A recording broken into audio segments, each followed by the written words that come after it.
20वीं शताब्दी में लोक कल्याणकारी राज्य की अवधारणा सामने आई है।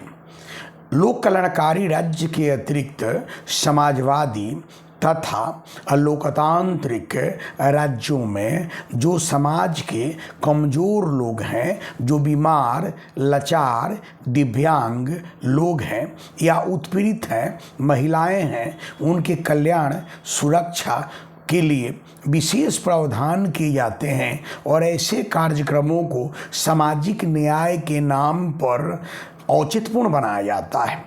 सामाजिक न्याय का परिप्रेक्ष्य तो देश विशेष के संवैधानिक वैधानिक व्यवस्था से है और यह जरूरी नहीं कि सोशल जस्टिस का जो कंसेप्ट है, जो भारत में है वही अमेरिका में है। अलग अलग देशों में अलग अलग रूप के हैं। फिर भी जो सामाजिक सुरक्षा कार्यक्रम है उसे सामाजिक न्याय का एक रूप माना जा सकता है। सामाजिक सुरक्षा कार्यक्रम के भी दो प्रकार हैं। एक जो समाज द्वारा निजी स्तर पर, पारिवारिक स्तर पर जो निष्पादित किए जाते हैं, जिसके पीछे संस्कृति, विचार, परंपरा, धर्म या अन्य प्रकार की मूल्य मान्यताएं काम करती है। और दूसरी जो कि सामाजिक सुरक्षा कार्यक्रम है वह सरकार के द्वारा निष्पादित या संपन्न की जाती है, जिसका आधार संवैधानिक वैधानिक है। सबसे पहले मैं सरकार के द्वारा जो सामाजिक सुरक्षा कार्यक्रम सोशल सिक्योरिटी स्कीम निष्पादित की जा रही है उस पर बोलें। भारत में सरकार के द्वारा जो दिव्यांग है, बीमार है, महिलाएं हैं, बच्चे हैं, वैसी महिलाएं जो परित्यक्त हैं, पति द्वारा छोड़ दी गई हैं, या वैसी जो रेड लाइट एरिया में रहती हैं, या बच्चे जो अनाथ हैं, या जो गरीब है, लाचार है, और वैसे वृद्ध जिसका परिवार ने उसको छोड़ दिया है, वह रोड पर भटकने के लिए बाध्य है, ऐसे लोगों के लिए सरकार के द्वारा अनेक कार्यक्रम संचालित किए जा रहे हैं। वे सभी कहीं न कहीं सामाजिक सुरक्षा कार्यक्रम है। ऐसे तो भारत सरकार की शिक्षा, स्वास्थ्य या अन्य क्षेत्र में अनेकानेक कार्यक्रम है जिसे सामाजिक सुरक्षा कार्यक्रम कहा जाएगा। उज्ज्वला योजना भी एक सामाजिक सुरक्षा कार्यक्रम है, जिसके आधार पर जो भारत में गरीब लोग हैं उन गरीब महिलाओं को बहुत सस्ते दर पर और निःशुल्क जो है वह गैस सिलेंडर LPG वाला प्रदान किया जाता था, या अन्य प्रकार की सब्सिडी दी जा रही है। आयुष्मान योजना है, या ट्यूबरकुलोसिस से पीड़ित लोगों को अस्पताल में भोजन की व्यवस्था, मुफ्त डॉट मेडिसिन वगैरह प्रदान करना, यह सब जो है सरकार की सामाजिक सुरक्षा कार्यक्रम के अंतर्गत आता है। सरकार के द्वारा जो वृद्धा पेंशन वगैरह है, या वे महिलाएं जो परिवार से हटा दी गई हैं, वह विवाहित होकर भी परित्यक्त हैं, ऐसी महिलाओं के लिए भी सरकार की योजनाएं हैं, सरकार के कार्यक्रम है। बिहार में या अन्य राज्यों में भी बच्चियों के लिए, गरीब लोगों के लिए अनेक प्रकार की जो योजनाएं हैं, उन्हें सभी को हम सामाजिक सुरक्षा कार्यक्रम के अंतर्गत मानेंगे और उसका भी महत्व है,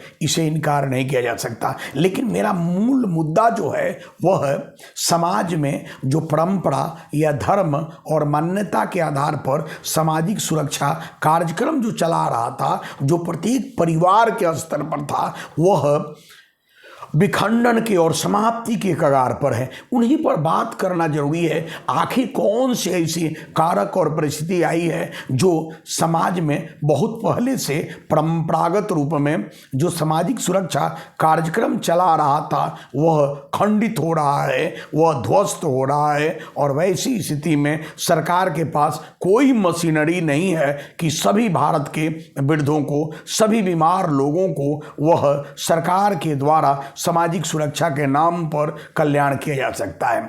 मैं आपको बताऊं कि पहले गांव में या शहर में जो वृद्ध होते थे, जो वृद्ध हो गए, उनका परिवार वाले उनकी सेवा में आनंद लेते थे, इस प्रकार की प्रवृत्ति थी। लेकिन आज क्या है, एक न्यूक्लियर फैमिली का कंसेप्ट है और वृद्ध माता पिता को वह जो धनाढ़ भी जो बच्चे हैं उनको वहन नहीं करते या माता पिता को साथ रखना पसंद नहीं करते। यह आत्म केंद्रित जो व्यक्ति में प्रवृत्ति आई है, यह वृद्ध लोगों को एक समस्या मान रहा है और यह बहुत बड़ी समाज की समस्याएं हैं और यह परंपरागत रूप में जो चला रहा था वह व्यवस्था ध्वस्त हो रही है। दूसरी बात कि आपदाएं केवल प्राकृतिक नहीं होती, केवल मानव जनित नहीं होती। कुछ आपदाएं परिवार में जो घटित होती है वह सामाजिक भी आपदाएं होती है। किसी की बेटी बहन दूसरे के यहाँ शादी विवाह होती है, उसके साथ अगर किसी प्रकार की घटना होती है वह अर्थहीन हो जाती है, उसके पास पैसे रुपए नहीं रहते, उसके बच्चे छोटे छोटे बच्चे होते हैं। वह परंपरागत समाज में यह व्यवस्था थी कि वह दावे के साथ अधिकार के साथ पिता के घर में आती थी और वह आकर अपने भाई और बंधुओं के बीच में अधिकार के साथ रहती थी और सभी उसकी पहल पूर्व की तुलना में अधिक उसको मान दुलार और सम्मान देते थे। लेकिन आज स्थिति क्या है? आज समाज में स्थिति है कि उसको बर्डन समझा जा रहा है। यह सामाजिक सुरक्षा कार्यक्रम जो समाज में परंपरा आधारित था, वह मूल्य आधारित था, नैतिकता आधारित था, वह खंडित हो रहा है। आज कोई भी इस प्रकार की जवाबदेही लेने के लिए तैयार नहीं है। अगर कहीं कोई बच्चा, उसके मदर फादर अगर किसी घटना में अगर गुजर गए, अगर बच्चा अनाथ हो गया, तो ऐसी स्थिति में उसके परिवार वाले, उसके जो चाचा चाची, मामा मामी या जो रिलेटिव होते थे या गांव परिवार के लोग होते थे, वह उसको बहुत बेहतर ढंग से परवरिश करते थे। लेकिन आज समाज में वह मूल्य खत्म हो गया है और वह बच्चा बर्डन बन जाता है और दूसरे लोग उसको रखते नहीं, और रखते भी हैं तो उसको शोषण का शिकार होता है बच्चा या बच्ची है, या फिर वह बाल श्रम के रूप में हो जाता है। सरकार यह दावा करती है, आपको यह मालूम होगा कि वर्ष 2010 में शिक्षा का अधिकार आ गया है और फिर संविधान के अंतर्गत अनुच्छेद 21 के अंतर्गत बच्चों को 6 से लेकर 14 वर्ष को बच्चे को पढ़ाना अनिवार्य कर दिया गया है। भारतीय संविधान के अनुच्छेद 45 में भी यही भावना है और अनुच्छेद 51 क में भी इसी प्रकार की बात रखी गई है। लेकिन यह महज सैद्धांतिक बातें हैं। अगर वैसा बच्चा जो टूअर हो गया, जिसके मदर फादर नहीं रहे, कल तक समाज के और परंपरागत मान्यताओं के आधार पर उसकी परवरिश होती थी, उसकी सुरक्षा और विकास होती थी। आज स्थिति यह है कि धनी परिवार का भी है तो कोई उसको देखने वाला नहीं है। यह एक समस्या आई है। बीमार और लाचार व्यक्ति जो अकेला है, उसकी सेवा करने वाला कोई नहीं है। सरकार यह दावा कर ले कि निःशुल्क अस्पताल में व्यवस्था है, लेकिन अस्पताल जाने से ही केवल गरीब लोगों का, बीमार लोगों का बेहतर इलाज नहीं हो पाता। वह इलाज तभी होता था जब गांव के लोग कहीं ना कहीं उसका अटेंडेंट बन के भी सरकारी अस्पताल में लेकर जाते थे। यह सब कमी है। मैं कहना यह चाहता हूँ कि जो ग्रामीण जीवन में और नगरीय जीवन में जो परंपरागत मान्यताएं थी, जिसके आधार पर जो गरीब थे, वृद्ध थे, विकलांग या दिव्यांग थे, लाचार थे, टूअर थे, या वो जो विधवा महिलाएं थी, परित्यक्त महिलाएं थी, या छोड़ी गई महिलाएं थी, या अन्य प्रकार की किसी सामाजिक या अन्य प्रकार की हादसा का शिकार जो व्यक्ति थे, जो स्वतः समाज और परिवार उसको प्रतिष्ठा के साथ रखता था, वह सभी मान्यताएं खत्म हो गई है। अब समाज में स्वतः जो सामाजिक सुरक्षा कार्यक्रम था, सरकारी नहीं, निजी स्तर पर, पारिवारिक स्तर पर, वह सब खंडित हुआ है। आखिर इसके पीछे उत्तरदायी क्या, कौन सा कारण है? यह बहुत विचारणीय प्रश्न है और मैं कहता हूं इसके मूल में कहीं ना कहीं पश्चिमीकरण का प्रभाव है। लोगों की जीवन उपभोक्तावादी हो गई है। प्रत्येक व्यक्ति अपनी सुख की चिंता करता है। हम गरीब और निम्न लोगों में जो प्रवृत्ति थी कि हम परिवार के लिए जीते हैं, यह प्रवृत्ति धीरे धीरे नवीन पीढ़ी में समाप्त हो रही है।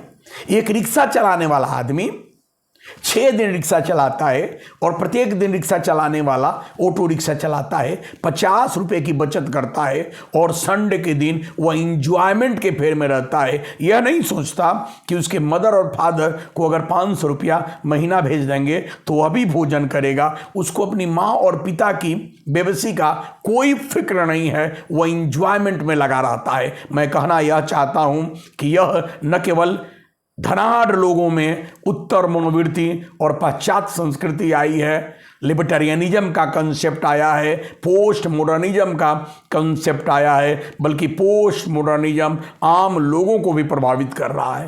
प्रत्येक व्यक्ति अपने स्वार्थ में आत्म केंद्रित इतना हो गया है कि दूसरे से उसको मतलब नहीं रह गया है, और यह प्रवृत्ति कहीं ना कहीं वह परंपरागत सामाजिक सुरक्षा कार्यक्रम को खंडित करता है, ध्वस्त करता है। दूसरी बात यह है कि आज का समाज भौतिकवादी समाज हो गया है, अर्थ बहुत महत्वपूर्ण हो गया है। प्रत्येक व्यक्ति आर्थिक समस्याओं से जूझ रहा है। ऐसी स्थिति में जब व्यक्ति अनेकानेक आर्थिक समस्याओं से जूझ रहा है, व्यक्ति में परचेजिंग पावर, क्रय शक्ति बहुत अधिक बढ़ गई है। व्यक्ति के पास इतनी अधिक नहीं है कि अपने परिवार से वह दूसरे को देखें। ऐसी स्थिति में भी सामाजिक सुरक्षा कार्यक्रम खंडित हुआ है। ग्रामीण जीवन में क्या था? लोगों की आवश्यकताएं सीमित थी, भौतिकवादी आवश्यकताएं नहीं थी। आज की तारीख में ग्रामीण जीवन में रहने वाले लोगों को भी अनेकानेक आवश्यकताएं हैं, और ऐसी स्थिति में उन आवश्यकताओं के कारण व्यक्ति स्वयं आर्थिक बोझ में, दबाव में है। इसीलिए वह दूसरे को सेवा नहीं कर सकता है, दूसरे के सामाजिक सुरक्षा कार्यक्रम को संचालित करने में सहयोग नहीं देता। यह भी एक प्रकार की समस्या है, इसे भी माना जा सकता है। और एक बात और है कि प्रत्येक व्यक्ति नैतिक रूप में गिरता जा रहा है। व्यक्ति अपने आप को किसी रूप में विकसित कहे, लेकिन नैतिकता का जो प्रतिशत है वह कम होते जा रहा है। व्यक्ति में जो संवेदनशीलता है उत्तरोत्तर रूप में कम हो रहा है। व्यक्ति कहने के लिए जितना भी आगे बढ़े, वास्तविक ये स्थिति है कि उसमें आदमियत जो है वह मरता जा रहा है, उसकी संवेदना जो है वह मरती जा रही है, उसकी भावना जो है कमजोर होती जा रही है। और इस स्थिति में वह सामाजिक सुरक्षा, परंपरागत सामाजिक सुरक्षा कार्यक्रम में रुचि लेना छोड़ दिया है, समाज की गतिविधियों में शामिल होना छोड़ दिया है। यह भी एक कारण है। आदमी में पहले विवेक है, उसके बाद भावना है, तब पेट है, और उसके बाद जो है वह सेक्स का स्थान आता है। लेकिन आज का मानव आधुनिक जीवन में, पश्चिमी जीवन में एकदम क्षैतिज हो गया है। वह भौतिक, उसके लिए दिमाग और पेट, सेक्स एक बराबर हो गया है। और ऐसा मानव सामाजिक सुरक्षा कार्यक्रम, परंपरागत सामाजिक सुरक्षा कार्यक्रम में रुचि कम लेगा। इतना ही नहीं, अनेक प्रकार की प्रवृत्तियां हैं, अनेक प्रकार के मूल्य हैं, मान्यताएं हैं। विज्ञान और तकनीक का विकास हुआ है, सूचना क्रांति आ गई है, और यह व्यक्ति में त्वरित संस्कृति लाई है। व्यक्ति के पास अपने माँ पिता की समस्याओं को सुनने का समय नहीं है। प्रत्येक व्यक्ति जल्दीबाजी में है, सुबह शाम रातों दिन इतनी जल्दी में रहता है कि उसकी ज़िंदगी कब निकल गई मालूम नहीं। अपने लिए भी बहुत सुख शांति से वह नहीं जी पाता, और वह बेहतर जिंदगी की जीने की तलाश में अधिकाधिक लोग उसी में परेशान रहते हैं। यह दौड़ती हुई जिंदगी में परंपरागत सामाजिक सुरक्षा कार्यक्रम का, उसके निष्पादन में अभिरुचि का समय ही नहीं रहा। यह भी इसे भी एक माना जा सकता है। और एक और बात है, नैतिक शिक्षा होती थी कि हम लोग पढ़े थे कि बांटन वाले को लगे जो मेहंदी का रंग, जो दूसरे को उपकार करता है उसको खुद खुशी होती है। जैसे अगर कोई दूसरे को मेहंदी बांट रहा है तो दूसरे का कल्याण कर रहा है, तो उसके हाथ में भी मेहंदी लग जाती थी, यानी दूसरे का कल्याण करने वाला आदमी का स्वयं कल्याण होता था। यह नीति शास्त्र या पॉलिसी साइंस थी। यह नैतिक मूल्य जो पढ़ाया जा रहा था स्कूल में, उसमें कमी आ गई है। आज डॉक्टर, इंजीनियर, बनने के लिए लोग नेचुरल साइंस पर अधिकाधिक बल दे रहा है और सामाजिक विज्ञान में जो नैतिक शिक्षा थी, जो स्कूलों में पढ़ाई जाती थी, वह कमी हो गई है। आज घर में बच्चे को धर्म ग्रंथ और सकारात्मक मान्यताएं, परंपराएं नहीं बताई जाती। आज वैसे बच्चे की बात की जाती है, अगर वैसा उनका किसी परिवार में बच्चा जो अपने पूर्वजों का नाम जानना चाहता है, अपनी जाति और धर्म के इतिहास को जानना चाहता है, मदर फादर आधुनिकता के नाम पर उन चीज़ों से उसको दूर रखते हैं, अपने गांव, अपने परिवार के इतिहास को नहीं बताते। और जो इतिहास विहीन जो बच्चे हैं वह संस्कार विहीन जन्म ले रहे हैं, और संस्कार विहीन से क्या अपेक्षा की जाएगी कि वह सामाजिक सुरक्षा और परंपरागत सामाजिक सुरक्षा के प्रति जवाबदेह होगा? कदापि नहीं। इसलिए वैसा विकास, वैसे बच्चों का विकास जो अपने परिवार और समाज के संस्कार, इतिहास को भुलाकर अगर वह बहुत बड़ा अधिकारी बनता है, साइंटिस्ट बनता है, तो वह बन जाएगा, लेकिन आदमी नहीं बनेगा, क्योंकि वह जो अपने परिवार और विचार और संस्कार को अनदेखा करके जो आगे बढ़ेगा, वह परंपरागत मान्यताओं से अपने आप को आगे कर लेगा। उसी प्रकार का पेड़ हो जाएगा जिसका रूट नहीं होगा, जड़ नहीं होगा। इसलिए रूटलेस ट्री का कोई महत्व नहीं है जो आदमी होता जा रहा है। यह भी परंपरागत सामाजिक सुरक्षा कार्यक्रम को दुर्बल होने का कारण है। और एक कारण यह भी है कि चूंकि सरकार के द्वारा अनेकानेक सुविधाएं दी जा रही है, तो आज व्यक्ति समझता है कि सरकार दे ही दे रही है, उसी से कॉन्शियस होकर आप अधिकाधिक सुविधा लें। इसलिए समाज की यह जो परंपरागत सामाजिक सुरक्षा कार्यक्रम चल रहा था, उसकी कोई आवश्यकता नहीं है। यह सब बातें हैं, बहुत ज्वलंत समस्या है। मैं कहता हूं कि ग्रामीण जीवन में वृद्धों की समस्या है। अगर सरकारी सेवा में भी कोई व्यक्ति है, अगर पेंशन पाता था तो उसके परिवार में उसकी सुविधाजनक स्थिति होती थी, लेकिन पेंशन और पैसा रहने के बाद भी जब व्यक्ति वृद्ध हो जाएगा, हर कुछ उसके पास रहेगा, लेकिन अपने से खाना नहीं बनाएगा, तो उस वृद्ध की क्या स्थिति होगी। और यह समस्या प्रत्येक परिवार और प्रत्येक व्यक्ति की समस्या है। प्रत्येक व्यक्ति जो आज नौजवान है, आज इंजॉयमेंट में रह रहा है, आने वाले दिनों में वह वृद्ध होगा और उसका परिवार नहीं देखेगा। इसलिए प्रत्येक पंचायत में भारत में वृद्धाश्रम खोलना होगा, तभी जाकर लोगों की या वृद्धों की समस्याओं का समाधान हो सकता है। इसलिए आवश्यकता इस बात की है, मैं सरकार से और हर स्तर पर इस बात के लिए गुजारिश करता हूं, अनुरोध करता हूं कि जो समाज में नैतिक शिक्षा है, या जो शिक्षा स्कूली जगत में जो नैतिक शिक्षा है, उसको अनिवार्य बनाया जाए। और इतना ही नहीं, प्राथमिक से लेकर और उच्चतर स्तर पर भी नैतिक शिक्षा के रूप में इन बातों को पढ़ाया जाए, ताकि परंपरागत सामाजिक सुरक्षा कार्यक्रम स्वतः निष्पादित हो और प्रत्येक परिवार में जो वृद्ध लोग हैं उसकी सम्मान, इज्जत की जाए और समाज बेहतर हो। नहीं तो आने वाले दिनों में यह वृद्ध की समस्या राष्ट्र की समस्या होंगी और पूरी व्यवस्था चौपट हो जाएंगी। इसलिए इन सब बातों पर गौर करने की आवश्यकता है और प्रत्येक व्यक्ति को अपने परिवार को तरक्की के नाम पर बच्चों को आधुनिक शिक्षा, विज्ञान की शिक्षा ही नहीं, सामाजिक शिक्षा देनी होगी। अपना इतिहास बताना होगा, अपना पारिवारिक जीवन बताना होगा, अपने पूर्वजों का नाम और शोहरत बताना होगा, ताकि वह अपने प्राचीन इतिहास और माता पिता, दादा दादी के कर्तव्य को ध्यान में रखते हुए खुद अपने माता पिता के प्रति उनकी सेवा करें। और इस प्रकार की प्रवृत्ति और मनोवृत्ति जिसमें अमेरिका में अधिकाधिक काम चल रहा है और भारत का यह समृद्ध इतिहास रहा है, वह खो रहा है, टूट रहा है, ध्वस्त हो रहा है, उसको पुनः स्थापित किया जाए, तभी बेहतर समाज होगा। नहीं तो आने वाले जीवनों में यह केवल सरकारी सामाजिक सुरक्षा कार्यक्रम से हमारे पूरे भारतवर्ष की सामाजिक लोगों की सुरक्षा नहीं हो सकती है, कल्याण नहीं हो सकती है। इसलिए जो लाचार कमजोर व्यक्ति हैं, उनकी परंपरागत आधार पर जो समाज में सुरक्षा प्रदान की जाती थी, उनका विकास, कल्याण और सुविधा दी जाती थी, उसको बरकरार रखने के लिए नैतिक शिक्षा नैतिक शिक्षा और स्कूल से लेकर उच्चतर स्तर पर इस प्रकार की शिक्षा देने की आवश्यकता है और ऐसे कार्य करने वाले लोगों को पुरस्कृत करने की आवश्यकता है और आत्म केंद्रित प्रवृत्तियों को नियंत्रित और सीमित करने की आवश्यकता है, तभी बेहतर समाज बन सकता है। एक मेरा विचार था, आज लगा कि शैक्षणिक बातें राजनीति विज्ञान का मैं पढ़ाता रहता हूँ,